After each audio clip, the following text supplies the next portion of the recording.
शिवारातील देवकर वस्तीवर असलेल्या उघड्या कूपनलिकेत साई प्रमोद बारहाते हा 7 वर्षांचा मुलगा पडल्याचं लक्षात आल्यानंतर या मुलाला कूपनलिकेतून बाहेर काढण्याचे प्रयत्न केले जात आहेत। 2 जेसीबी 2 पोकल्यांच्या सहाय्याने खोदण्याचं काम सुरू करण्यात आले।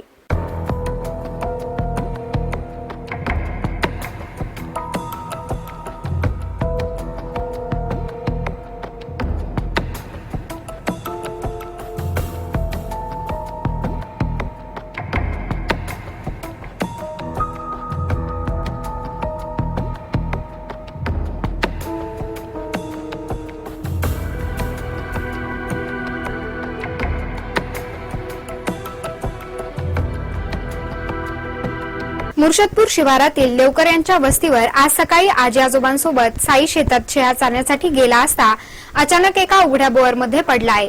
साई कूपनलिकेत 15 ते 20 फुटांवर अडकलाय। ही बाब लक्षात आल्यानंतर तातडीने कोपरगाव येथून रुग्णवाहिका आणि ऑक्सिजनचे सिलेंडर बोलवत कूपनलिकेत ऑक्सिजनची सुविधा करण्यात आली आहे।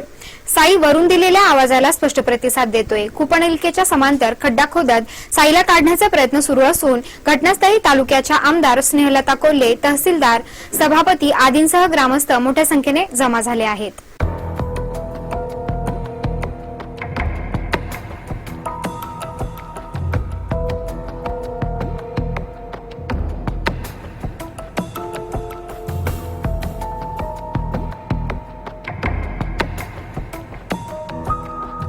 प्रतिनिधी हाफिज शेख सह सुचिता कुलकर्णी, SP 24 तास, कोपरगाव।